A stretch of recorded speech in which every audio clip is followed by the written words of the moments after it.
hampir sama dengan kaki saya. Susah jalan. Saya bayangkan naik kereta menuju stasiun, lalu berganti kendaraan sampai. Bapak Ibu sekalian yang dikasih Tuhan, saya punya pengalaman, tentu tidak banyak. Tetapi beruntung beberapa kali saya sempat ke Nusa Kambangan. Di sana saya diajak oleh teman gereja GKI Nurdin waktu itu ada program pelayanan melayani di penjara. Dulu saya membayangkan seperti apa Nusa Kambangan itu, pulau yang kecil dan belantara yang katanya banyak program. Di sana ternyata ada beberapa lapas dan disitulah berkesempatan berinteraksi untuk bertanya jawab, untuk membagikan firman Tuhan. Tapi ada hal-hal yang etis tidak boleh untuk dipertanyakan. Kamu ada di sini kenapa sih? Kejahatan uang sehingga ada di pulau ini di Nusa Kambangan ini. Tapi percakapan itu mengalir begitu saja. Lalu terjadilah mereka mengungkap apa yang sebenarnya mereka alami sehingga ada di lokasi. Nah, saudara, saya tidak menceritakan detailnya, tetapi saya ingin mengisahkan hal yang serupa dengan seorang penginjil yang cukup ternama, namanya Del Moody. Del Moody ini lahir 1837 di Amerika. Di tengah aktivitasnya memberitakan Injil yang luar biasa buat seorang penginjil, Moody punya kesempatan juga masuk ke penjara. Mungkin kondisi pada waktu itu masih etis ketika dia berbicara dan menanyakan di depan umum, di depan para pesakitan narapidana itu. Lalu dia bertanya, kenapa Anda ada di sini? Kenapa Anda ada di penjara ini? Penjara itu mungkin mirip juga dengan Nusa Kambangan, disebut penjara pekuburan. Karena memang suasananya, situasinya saat itu hanya kematian yang dibayangkan. Dingin, suram, dan tidak ada masa depan. Dia menanyakan seperti itu. Sebagian besarnya para pesakitan narapidana itu mengatakan, oh saya ada di sini karena saya diperlakukan tidak adil. Hakim yang memutuskan itu keliru. Padahal saya tidak salah. Saya membela hak saya ini dan itu begitu banyak sekali. Yang didengar oleh Moody. Ketika ditanya kenapa Anda ada di sini. Saudara, di tengah pengakuan seperti itu, ketidakadilan itu, lalu muncul salah seorang narapidana.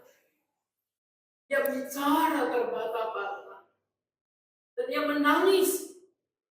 Dia mengatakan, sungguh, seberapapun hukuman ini yang ditimpakan kepada saya tidak akan bisa menebus dosa dan kesalahan saya. Saya terlalu jahat. Saya di sini ini sebenarnya sangat wajar. Bahkan hukuman apapun kurang untuk kejahatan saya. Aku adalah manusia yang biadab.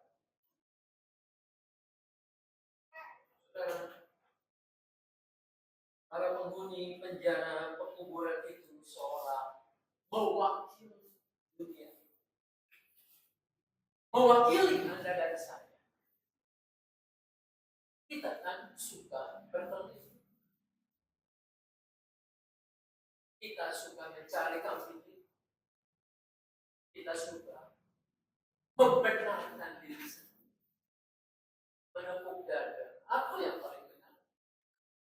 Dia yang keliru, yang salah. Bukankah di rumah juga begitu? Ketika istri tidak lagi melayani suami dengan baik, habis dianya juga begitu, nggak peduli sama aku. Ya, kebalikannya juga begitu, mencari pembenaran untuk itu. Terus saudara, ketika anak-anak juga berontak terhadap orang tua, anak itu juga akan mengatakan, papa mama sibuk sendiri, aku kurang perhatian. Ini yang menjadi alasan. Sebaliknya, kita gemar untuk memamerkan apa yang menjadi kehebatan kita, kesalahan. Sekecil, secuil apapun kita berusaha mengekspos supaya orang tahu. Supaya orang tahu kalau aku ke rumah sakit melawat atau foto orang yang sekarang diranjang itu, meskipun menyalahi kode etik. Supaya orang tahu bahwa rumah tangga ini adalah rumah tangga baik-baik, kemesraan dibangun di depan kamera, supaya orang tahu, oh, keluarga itu baik-baik saja. Ironis, tadi pagi saya menyimak sebuah narasi orang yang gemar untuk mengupload terus-menerus kemesraan, terus-menerus katanya keharmonisan itu adalah hati sangat rentan dengan kondisi keadaan yang sebaliknya. Ini semua adalah sebetulnya untuk bagaimana hal yang sesungguhnya terjadi. Saudara yang dikasihi dan mengasihi Tuhan Yesus, pamer kesalehan ini juga dicerminkan dalam bacaan Injil tadi. Jadi disitulah Yesus bercerita. Ceritanya ini ditujukan spesifik untuk siapa? Untuk orang yang menganggap dirinya hebat, menganggap dirinya itu salah, menganggap dirinya itu paling berbakti kepada Tuhan. Dan ditambah keterangan dan merendahkan yang lain. Dalam hal ini memungut. Saudara, orang ini berdiri dalam Farisi di depan, lalu dia berdoa, Tuhan, aku bersyukur bahwa aku tidak sama dengan semua orang lain. Aku bukan pencuri, aku bukan penjinak, aku bukan orang berdosa, dan aku tidak seperti dia ini, si pemungut cukai. Doanya adalah doa laporan kesalehan. Dalam titik ini, sadar atau tidak, kita juga sering pamer kesalehan. Pamernya mungkin tidak sepulgar orang Farisi itu. Diam-diam, terampil, kita melayani ini dan itu, dan kemudian kita minta diapresiasi, dihargai. Saya bukan seperti dia loh Pak. Memang kalau melayani memang baik. Pokoknya nanti juga ragu. Saudara-saudara, kapanpun ini bisa tampil, orang yang ingin menonjolkan, orang yang ingin dipuji, orang yang ingin dihargai, dan bahasa sekarangnya lapar validasi.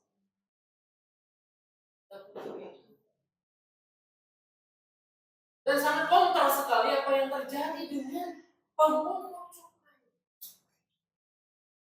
Bapak itu pemungut cukai itu pada zaman itu adalah orang yang sangat dibenci karena dia bekerja sama dengan penjajah Roma.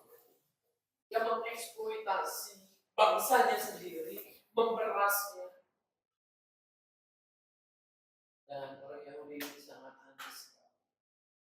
Tapi rupanya si pemungut cukai ini sadar, ya aku ini diadakan Tuhan. Aku orang berdosa. Dia tidak berani untuk melihat, menadahkan tangan, melihat langit. Tapi ia tertunduk, malu dan menyesali diri, memukul dadanya. Aku orang berdosa. Saudara-saudara, Yesus membenarkan pemungut cukai ini. Bukan membenarkan kelakuannya, dosanya, tapi kejujurannya, ketulusannya, pengakuannya. Dan ia memohon belas kasihan, bukan pujian, tapi belas kasihan. Seberapa jauh kita memohon kepada Tuhan, datang kepadanya, beribadah kepadanya dengan tujuan aku mengemis belas kasihan-Mu Tuhan. Ketimbang kita saya bisa. Memang di gereja banyak talenta iya dan itu diperlukan betul. Tapi hendaknya disadari bahwa berterima kasih kepada saudara-saudara. Bagaimana cara orang yang sudah diampuni oleh Tuhan, yang mendapatkan belas kasihan dari Tuhan, yang seharusnya dihukum, yang seharusnya kata Paulus maut adalah upah dosa ini. Ya, bersyukur. Inilah kenapa saya memilih tema ini, melayani sebagai cara mengucap siapa diri kita di hadapan Tuhan. Kita tidak lebih dari pemungut cukai. Mungkin Anda dan saya mengatakan, oh saya tidak memeras, saya bekerja baik-baik saja, saya tidak melukai orang lain. Tapi dalam batas tertentu kita manusia yang berdosa. Kata Paulus, tak ada seorang yang berbuat baik. Saudara, di sini kita melihat bahwa Tuhan menginginkan kita datang dengan penyesalan dosa, pengakuan jujur dan terus terang. Kenapa saya ada di sini dan sampai tiba 25 tahun ini? Pengalaman yang menempa saya. Betul, saya bukan pemungut, saya bukan pezina, saya bukan perokok pun satu batang sampai hari ini saya enggak. Saudara, saya merasakan ketika saya mempelajari, bukan waktu sekolah itu bukan hanya pelajaran agama Kristen, malah saya jauh dari situ. Karena kebanyakan dari saudara kita yang sekolah di negeri itu saya belajar bagaimana orang yang berdosa itu mendapatkan penghukuman.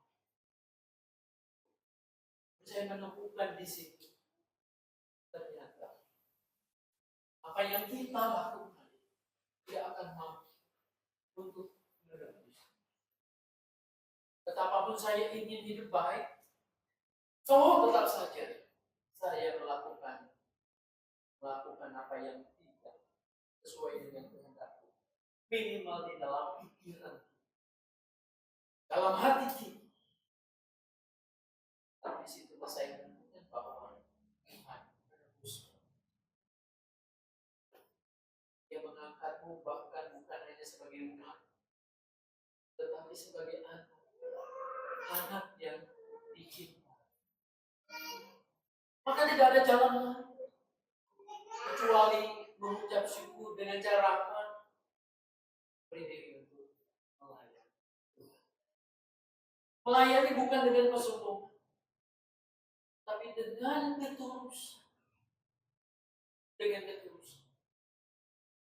Sama seperti yang tadi didengar oleh Murni. Seorang narapidana yang mengatakan bahkan setiap semua apa yang maksimal hukuman yang dilakukan tidak akan bisa menebus dosa.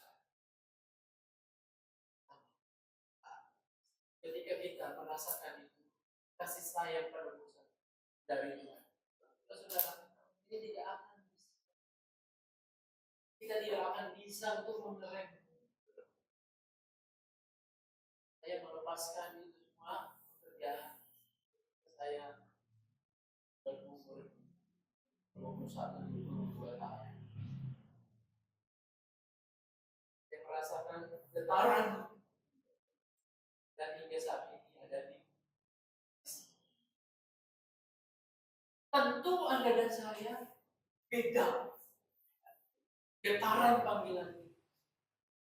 Tapi bagaimana kita mengisi dan memahaminya bahwa apapun yang kita lakukan itu bukan lagi untuk cari nama, bukan lagi untuk validasi, bukan lagi untuk ketenaran, tapi bagaimana mau apa yang kita kerjakan. Saya mengucap syukur kepada Tuhan. Sampai di titik ini saya mengucap syukur. Betul esok lusa saya tidak tahu, tapi minimal sampai hari ini ucapan syukur itu menjadi dasar dan motivasi yang saya lakukan, menjadi bahan bakar. Setelah teman-teman juga suka mendengar beberapa hubungan saya, mak ini mestinya begini, kok gak maju-maju ya, 40, 50, impian saya ini jadi 2 kali kebaktian, kok tetap aja begini. Yang baperan tetap baperan, yang congkor ya tetap aja ngomongnya kayak gini. Apa yang terus saudara dalam parlemen itu tetap ada kasih karunia. Saya ada di sini sebagai bagian dari keluarga kita, keluarga yang bisa berinteraksi. Saya bersyukur saya bisa ngomong tentang apa adanya, saya bisa bercanda. Mungkin juga kalau orang lain yang baru dengar ini kelewatan, ini di sini kita sebagai keluarga apa adanya. Dan saya mau mengajak kita semua, mari melayani. Bukan tujuannya mau mendapatkan ini, mendapatkan itu sudah kita terima dari Tuhan. Bahkan berkat terbesar Tuhan sudah berikan kepada kita, anaknya yang tunggal. Maka sekarang hidup kita adalah tahu dan bersyukur kepada. Saya ingin saya berbagi merayakan 25 tahun itu. Mari, bukan buat saya, tapi buat kita semua mengucap sambil terus merasakannya dan tidak akan bisa. Bagaimana Tuhan akan menuntut dan ajar topang kita melayani sampai Dia menjemput. Dan di situ kebahagiaan orang. Tuhan Yesus menolong memberkati.